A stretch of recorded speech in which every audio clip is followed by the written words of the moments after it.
Late in the afternoon, golden sunlight stretched across the worn rooftops of Salem, a port city that had witnessed countless ships arrive and depart. Along the seaside street, amid scattered eateries exuding the signature scent of seafood, Harbor Grill still kept a tidy exterior that drew in tourists. The facade had been freshly painted. Red geraniums hanging in window boxes swayed gently in the ocean breeze, and a blackboard at the entrance displayed the day's special grilled salmon written in delicate white chalk. But from the outside alone, no one would guess that inside, things had decayed to the point where the latest quarterly report had lit up red alerts in the Morales Hospitality Group's finance department, revenue in steady decline, negative customer feedback mounting, and an unusually high staff turnover rate. Ethan Morales, 52, founder and owner of a chain of 15 restaurants, sat in the cab of an old pickup truck parked across the street. In the rearview mirror, he saw a version of himself entirely different from the one he usually presented. Gone were the tailored suits, silk ties, and Swiss watch familiar from investor meetings, replaced instead by faded jeans with a small tear at the knee, a navy t-shirt worn soft with age, and work shoes speckled with old paint. A plastic badge reading Luis Mountain Spring Water hung from a lanyard around his neck, completing the carefully prepared disguise. Harbor Grill was one of the first locations that had helped Ethan lay the foundation for his entire culinary empire. He had never forgotten the early days of starting out with nothing more than a sandwich cart on the docks, doing everything himself from bussing tables to washing dishes.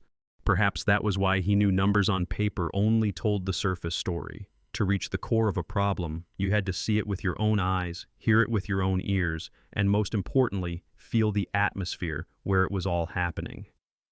Carrying a crate of bottled water from the truck bed, Ethan walked around to the staff entrance at the back. Before he could knock, he spotted a young woman sitting on a plastic bin by the wall, her head in her hands as if trying to steady herself. Her server uniform black pants and a deep red shirt embroidered with the restaurant's logo was neatly pressed, but her shoulders sloped under the weight of fatigue. The name tag on her chest read clearly, Sophie. He spoke gently, adding a touch of a stranger's friendly tone. "Long day?" Sophie startled, lifting her head, her tired eyes still managing a polite smile. "Oh, sorry, I didn't know anyone was here. You're the new water delivery guy?" Ethan nodded, giving her a shortened version of his name. "Luis, first day delivering here." She stood quickly, offering to show him to the storage room. Passing through the kitchen, Ethan immediately sensed something was off. It was clean, but it lacked the lively rhythm of a well-run line. A few cooks worked in silence, avoiding eye contact. The clatter of dishes being set into the washer sounded more irritable than urgent. Near the pass, a stocky man in his 40s with thinning hair and a hard, severe gaze barked orders in a tone laced with unmistakable contempt. Sophie leaned slightly toward Ethan and murmured, "That's Martin, the head chef and kitchen manager. Best not to get in his way when he's in a mood." In the storage room, as Ethan stacked the water on the shelf, he kept his tone casual. "You been here long?" Sophie leaned against the doorframe. "Almost 2 years. It used to be great, both customers and staff were happy. But lately—" She hesitated, glancing down the hall as if afraid someone might overhear. Ethan pulled a bottle from the crate and handed it to her. "Looks like you could use this more than the fridge could." Surprise flickered briefly in her eyes before she smiled in genuine appreciation. "Thank you. Not many people do that." A bell clanged from the pass, followed by Martin's booming voice. "Sophie, table 6 has been waiting 5 minutes. Let's go." She flinched slightly, then gave Ethan a quick nod. "I'd better get out there. Nice to meet you, Luis." As she hurried away, Ethan noticed the shift in her face. A bright smile replacing the weariness entirely, as though she had put on a perfect mask for the customers. He stayed where he was for a moment, listening to the noise from the kitchen, blending with the restless hum of diners. Just a few minutes of observation were enough to confirm that the unease reflected in the reports was no accident. Something deeper was at play here, far beyond management oversight or new staff still adjusting. He decided he wouldn't be leaving anytime soon. Some things could only be truly understood by staying, watching, and letting the truth reveal itself, and Ethan Morales had never been the kind of man to pass up a chance to get to the very root of a problem. Ethan pretended he needed a few more cases of water from the truck, giving himself an excuse to come and go repeatedly so he could observe both the dining room and the kitchen without drawing attention. A Tuesday evening in Salem wasn't peak time, yet more than 3/4 of the tables at Harbor Grill were filled. The soft golden light reflected off the polished wood tabletops, the gentle clink of silverware adding to a cozy atmosphere. But within what should have been a lively hum, Ethan noticed unnatural pockets of silence, as if each staff member was keeping to themselves, careful to avoid bumping into anyone in more than just the physical sense. Sophie and 2 other servers, a young man named Noah and a middle-aged woman named Clara, moved quickly between tables, their smiles and greetings always just warm enough. From his spot near the bar, Ethan saw that they made almost no mistakes in service. Water glasses were refilled promptly, dishes arrived in the correct order, and guests were checked on just enough to feel cared for without being disturbed. Yet each time they stepped back into the kitchen, the atmosphere seemed to freeze over. Martin, wearing a white chef's coat that no longer held its crispness, stood at the pass with his arms crossed, his eyes tracking every movement with a sharp, critical glare. Once, when Noah asked the kitchen to adjust a seafood dish because a customer requested a different vegetable side, Martin responded with a cutting remark. "This isn't a 5-star restaurant, kid, so stop acting like you're the head chef at the Ritz." His voice carried far enough for anyone nearby to hear. Noah pressed his lips together, saying nothing, and carefully carried the plate out. Ethan noticed his hand trembling slightly as he set down a glass at the table. When guests left, Ethan glanced at the receipts they left behind. Even in a quick look, he could see that tips averaged between 18 and 20%, a generous amount for the area. Yet each time staff received their envelopes from the register, a flicker of surprise or disappointment crossed their faces before they quickly hid it. Midway through the evening, Martin's voice drifted from the bar area where he was speaking to the bartender, laced with mockery. "These servers think they deserve big tips. Back in my day, if you wanted to make money, you gave more than 100%, not just stood around flashing fake smiles." Sophie passed by with a tray of dirty dishes, her head lowered in silence. But Ethan didn't miss the faint flush on her cheeks, not from embarrassment, but from being insulted. The pieces began to fit together in his mind. The tips left by customers were higher than what the staff actually received, and Martin had complete control over the receipts, free to explain any discrepancies however he wished. But Ethan knew suspicion wasn't enough. He needed clear, undeniable proof. Near the end of the night, with fewer customers remaining, Ethan approached Sophie and asked quietly, "What shift are you on tomorrow?" She looked a little surprised, but replied, "Lunch shift, starting at 11. He nodded and smiled. "Then I guess I'll see you tomorrow." Inside, he had already made his decision. He would return in a different role, one that gave him the authority to look deeper into the restaurant's inner workings. That night, as he left the harbor, the sound of waves and the briny scent of the sea brought back memories of the days when he personally served every table and polished every glass. He knew well the feeling of working hard only to be misjudged, of having someone in power twist the story. That memory made it impossible for him to simply stand by. This time, he wouldn't just be an investor looking for solutions, he would be a witness, and if necessary, the one to put an end to the toxic culture quietly eroding his restaurant. The next morning, a thin layer of mist hung over Salem, casting the streets near the harbor in a soft gray.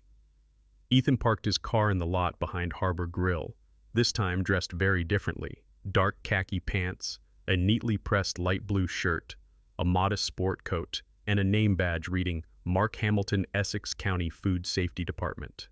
It was formal enough to command respect, but not so official as to put the staff on high alert.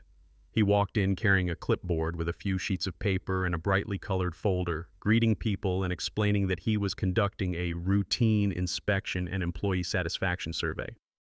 Emphasizing the employee survey as a central part of his task helped ease the atmosphere. At first, a few staff members were wary, but as Ethan calmly assured them that all responses would remain confidential, Their eyes began to lose some of their guardedness. The first to speak was a server named Clara, about 45 years old, with nearly 5 years at the restaurant. "The food quality is still fine," she said, her voice low but steady. "But the work morale that's different now. For the past 6 months, everyone's tips have dropped sharply." Ethan tilted his head. "Dropped how?" Clara glanced around, then lowered her voice. "It used to be 18–20% from customers. Now it's a flat 15% every time. Strange thing is, customers still compliment the service." Right then, Tom, a busboy barely in his 20s, cut in. "One time I walked a customer to the door and they told me they'd just left a $20 tip on a $60 bill. But when Clara got her envelope, it was only $9, exactly 15%.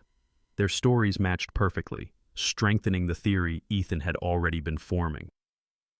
The morning passed slowly as Ethan subtly changed his vantage points to observe the flow of receipts and tip envelopes. Whenever a customer paid by card, the server had to hand the check to Martin to log it. When it was cash, Martin still insisted they hand it over so he could tally it and split it at the end of the shift. By late morning, Sophie arrived. Her expression was brighter than the night before, but under the white lights, the faint shadows beneath her eyes were still visible. Ethan watched her work, remembering regular customers' favorite dishes, double-checking plates before taking them out, maintaining a service pace that was steady but never slow, careful but never rushed.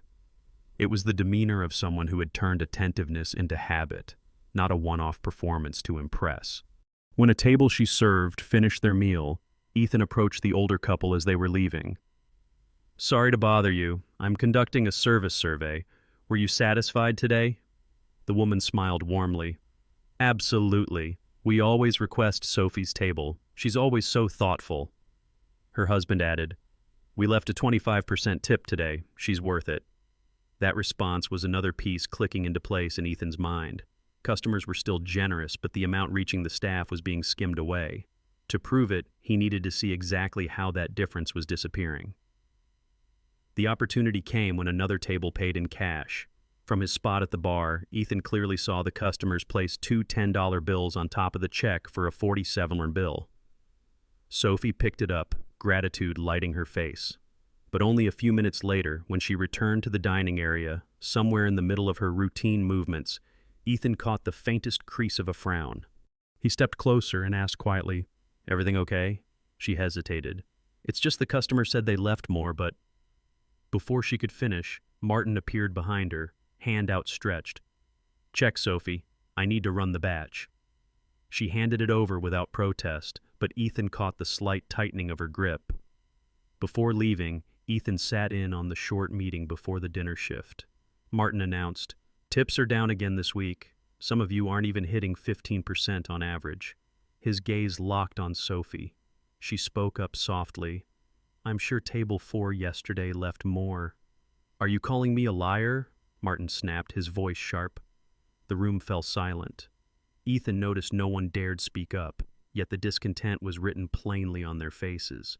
At that moment, Ethan knew he was close. All he needed was one more night of observation, and he would have all the proof he needed to put an end to this game. Harbor Grill had been closed for more than half an hour.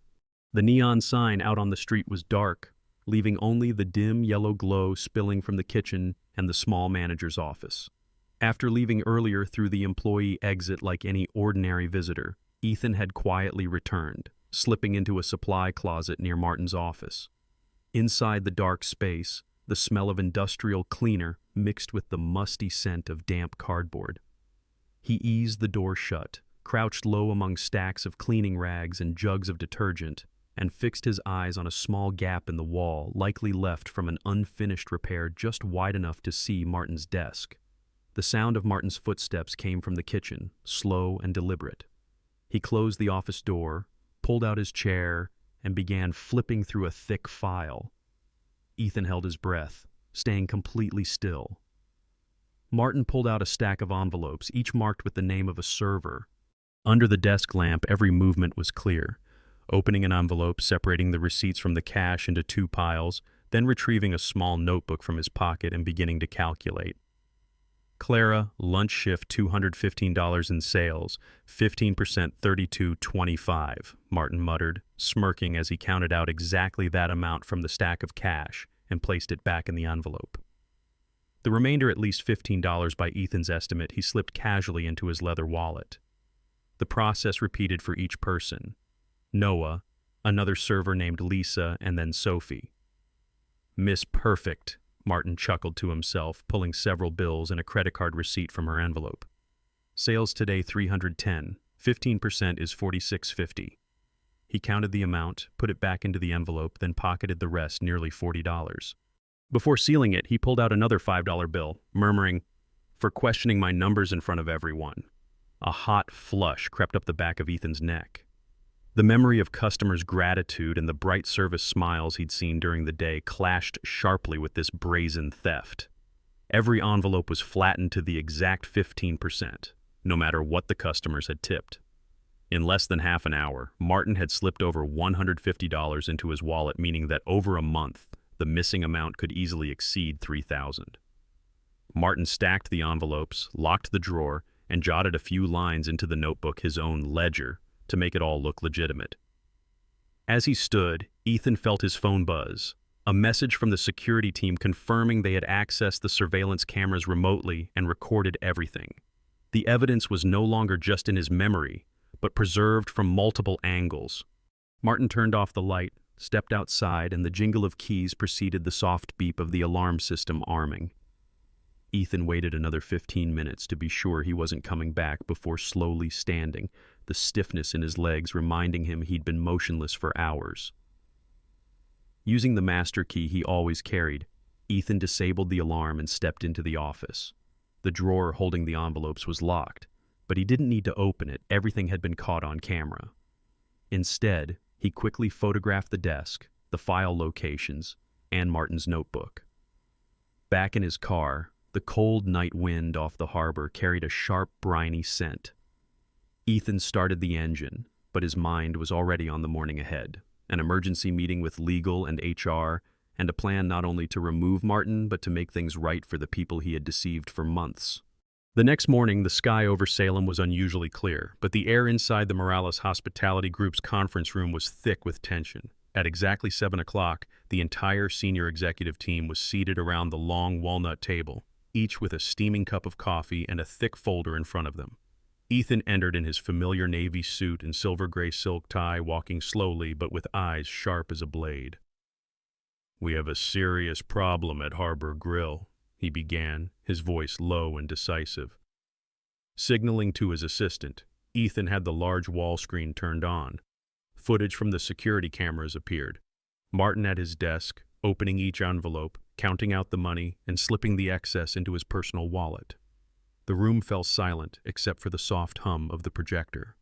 "As you can see," Ethan continued, "this isn't a mistake.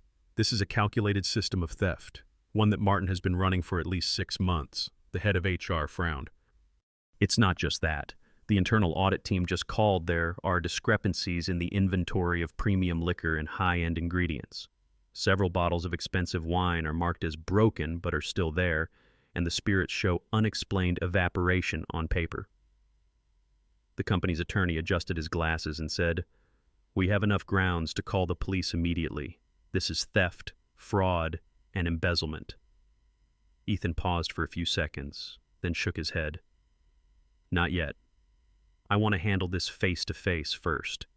The people he stole from are my employees Sophie, Clara, Noah, and the others. I want them to see the truth for themselves and to get back what's theirs." His gaze swept the table. "To do that, I need Martin to say it out loud, in his own words. We're going to set a trap." He turned to his personal assistant. "Contact Artisan Provisions. I'll pose as one of their sales reps. Schedule a meeting with Martin at 2 p.m. tomorrow.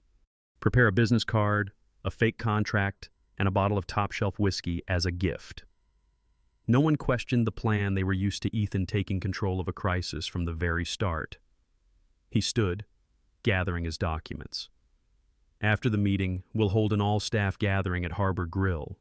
Martin will hear the charges against him in front of the very people he's been shortchanging, and they'll receive every cent they were owed." As he left the room, Ethan felt his heartbeat steady the calm of someone who had already mapped out every step. He knew firing Martin would only be part of the solution. More important was restoring the trust of people who had been worn down by doubt and injustice. And if this plan worked, it would not only put an end to theft, but mark the beginning of a new chapter for Harbor Grill. By midday the next day, Ethan arrived at Harbor Grill not as the restaurant owner or a health inspector, but as a complete stranger. A tailored charcoal gray blazer, crisp white shirt with the top button open, light khaki trousers, and polished leather shoes completed the look. In his hand was a sleek paper bag holding a 12-year-old whiskey from a brand any true connoisseur would recognize. Clipped discreetly to his jacket pocket was a name badge that read, Christopher Lawson, Sales Representative, Artisan Provisions. Martin greeted him at the back door with an overly firm handshake, eyes glinting with barely concealed eagerness.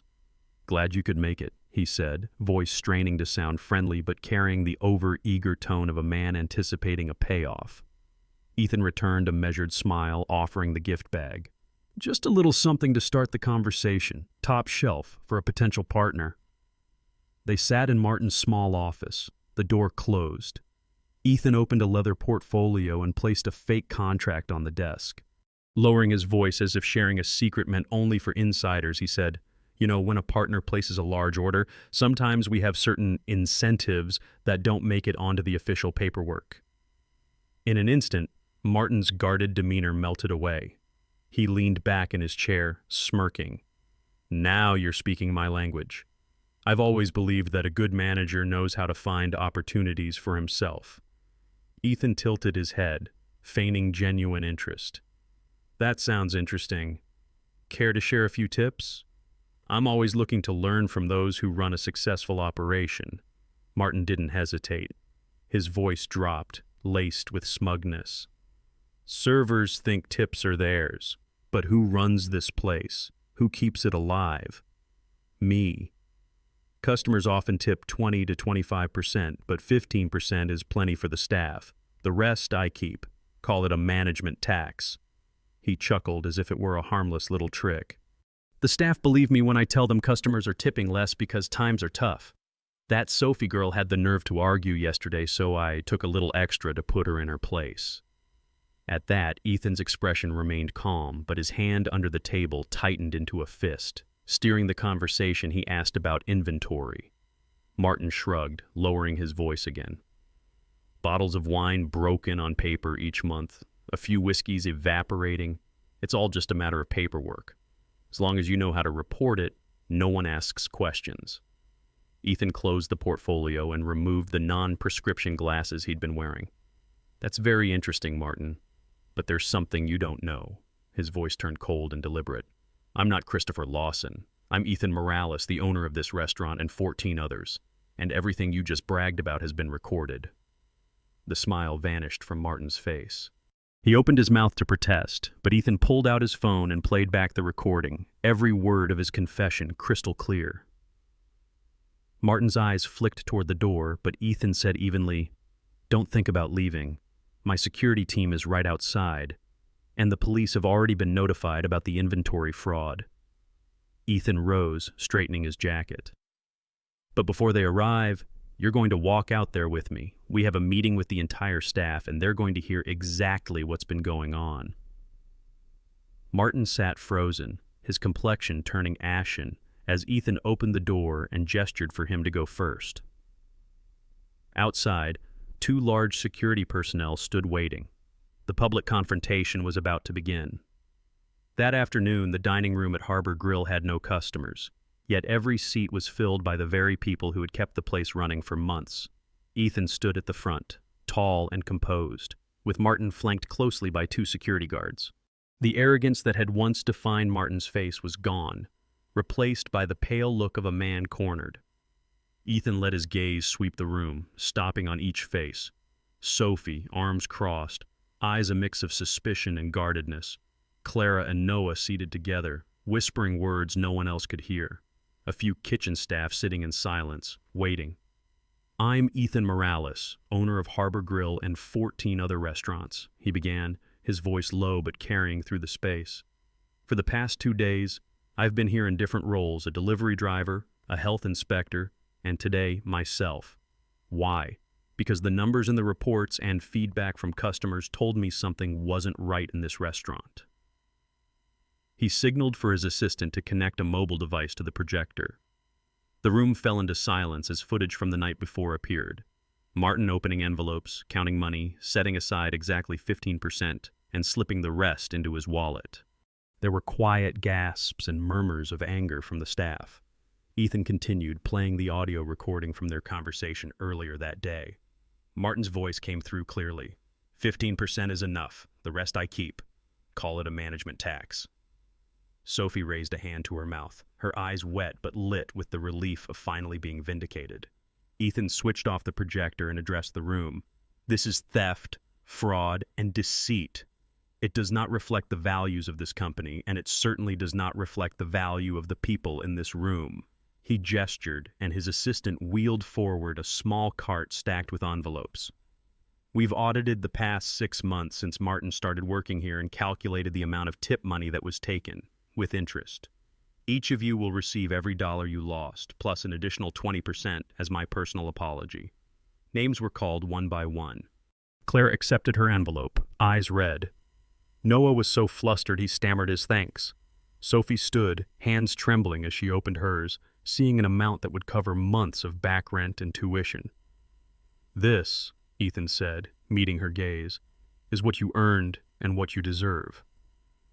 Martin's voice cracked as he tried to speak. "You can't prove the exact amount."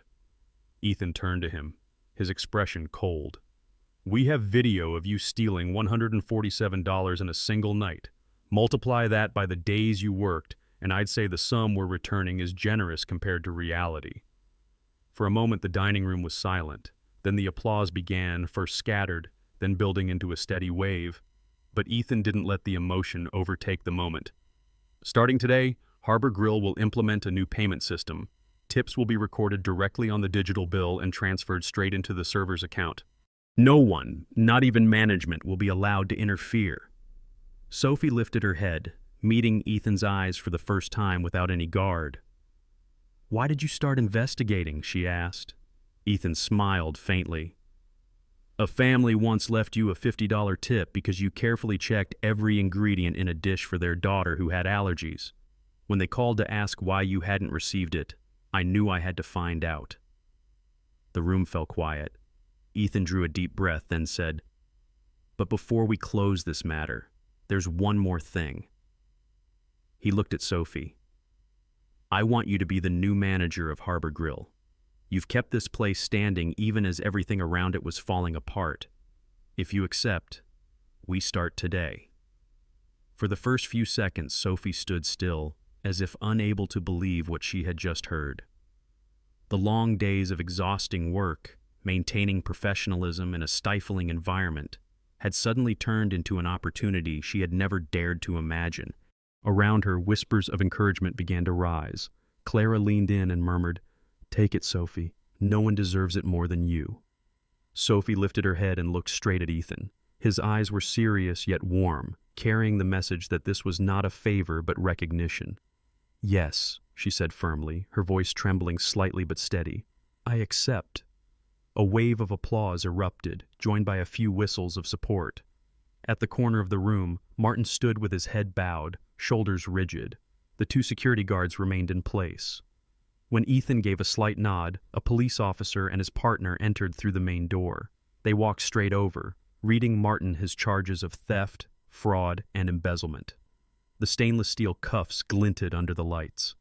Martin muttered something about a misunderstanding, but no one paid attention. The staff watched in silence as he was escorted out, not with gloating satisfaction but with relief. At last, the truth had been exposed, and the one who had caused so much harm was gone. Ethan turned back to the staff, his voice steady. "Starting today, we begin a new chapter. I will support Sophie through the transition, and together we will rebuild Harbor Grill, not just to make it better, but fairer, more transparent." He spread a set of blueprints on the long table, pointing to areas marked for renovation.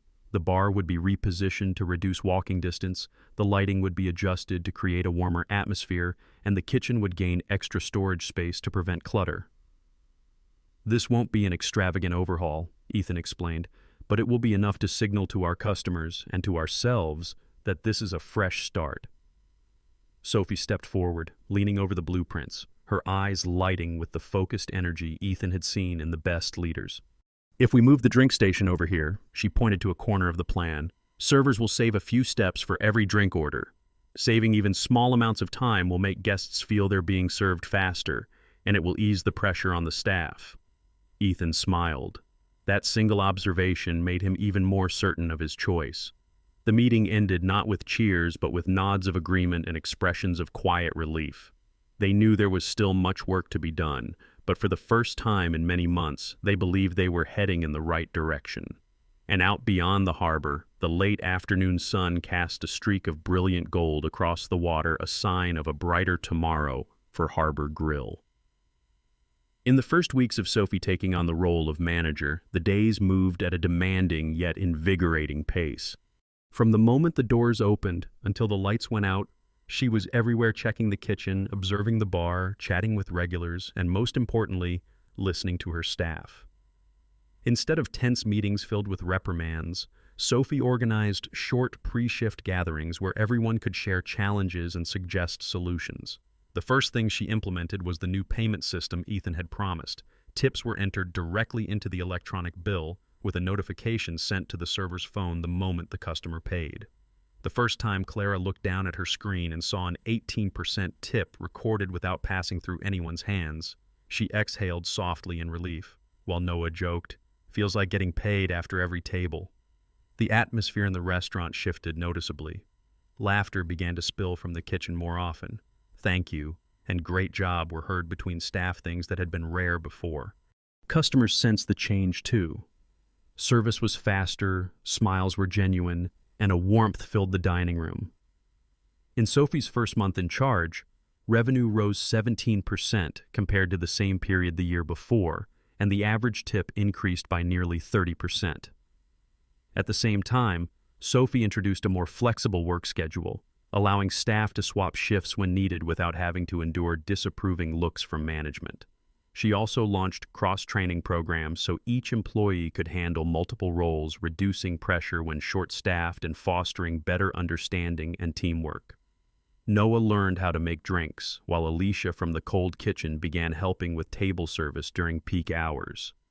Every week, Sophie set aside one evening to have one-on-one conversations with each employee, discussing not just work but personal goals. Clara shared her dream of saving enough to open a small bakery, while Noah talked about wanting to continue studying restaurant management. "If you grow, Harbor Grill grows," Sophie would often say. A month and a half later, Ethan returned unexpectedly during the Friday night dinner rush.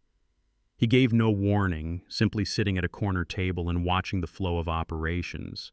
Staff moved in smooth coordination, customers chatted happily, the bar ran efficiently.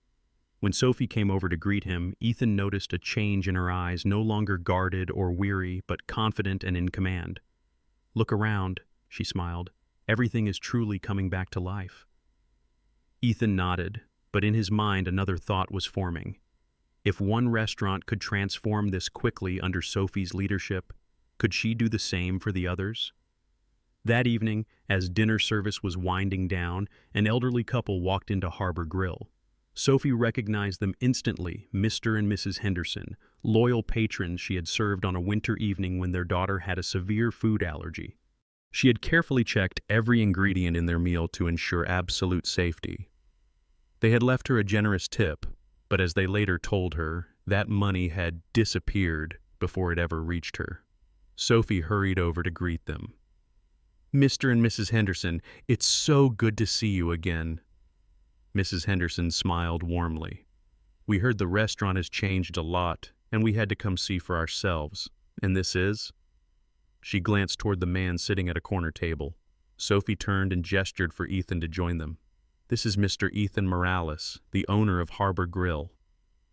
Ethan shook their hands, and when Mrs. Henderson heard his name, her eyes lit up.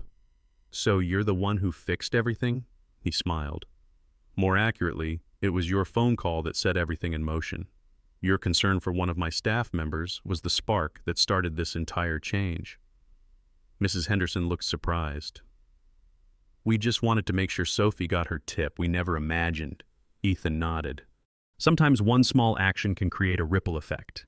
And thanks to that, not just one person, but an entire team has been given back their fairness. After seeing them back to their table, Ethan signaled for Sophie to join him. He set his coffee cup down, his voice calm but certain. Sophie, what you've accomplished here in the past 6 weeks has exceeded my expectations. Revenue is up, staff are more engaged, customers are happy. I want to bring these changes to 2 other restaurants. She blinked, still processing as he continued. I'm offering you the position of regional manager, overseeing all 3 locations. Jason will take over as manager here, under your guidance. Sophie was silent for a few seconds, feeling her heartbeat quicken. She thought back to the nights she counted every tip dollar just to make rent, and then to the present, an opportunity opening not just for herself, but for many of her colleagues. I accept, she said, this time without the slightest hesitation. Ethan's eyes showed clear satisfaction. He knew that with this woman, changing workplace culture wasn't a slogan, but a concrete day-by-day commitment. And that was exactly what the entire company needed. On her first day as regional manager, Sophie didn't choose to go to the corporate office. Instead, she drove straight to Seaside Table, one of the 2 restaurants Ethan had just placed under her supervision. Without giving advance notice, she walked in during the lunch rush, blending into the busy hum of customers and the cheerful clinking from the bar. She observed for a few minutes before introducing herself to the management team. I'm Sophie Bennett, and I'll be overseeing Harbor Grill, Seaside Table, and Greenport Bistro. I'm not here to hand down orders from above, but to learn what you need to do your jobs better. Her voice was calm, but carried weight, enough to make even the kitchen staff look up from their stations. During her first week, Sophie spent time in every position, working the host stand, serving tables, assisting in the kitchen, even washing glasses so she could understand the pace, flow, and bottlenecks. She took meticulous notes, not overlooking even the smallest details, such as a receipt printer lagging by a few seconds or an ingredient path blocked by an old storage rack. At Greenport Bistro, she noticed a familiar issue, much like Harbor Grill before, where management collected all the tips and distributed them at the end of the week, breeding suspicion among the staff. Sophie immediately implemented the same transparent tip system used at Harbor Grill, along with a meeting to clearly explain how it worked. When the first tip went directly into a server's personal account, one of them exclaimed, "I never thought I could actually trust this system." She also introduced a 15-minute check-in program once a week. She or the on-site manager would spend at least 15 minutes in one-on-one conversation with each employee about their personal goals and any challenges they faced. A young chef at Seaside Table admitted he was taking advanced culinary classes in the evenings and wanted to experiment with a new dish for the menu. Sophie approved immediately, turning it into the weekly special to encourage creativity. After 1 month, Ethan received the report. Revenue at both restaurants had risen by an average of 12%, and staff turnover had dropped to nearly 0. But what impressed him most were the personal notes Sophie included, not just numbers, but the stories behind them. Alicia at Greenport, whose son had just been accepted into college, Mateo at Seaside Table, who had finally saved enough to buy his first car.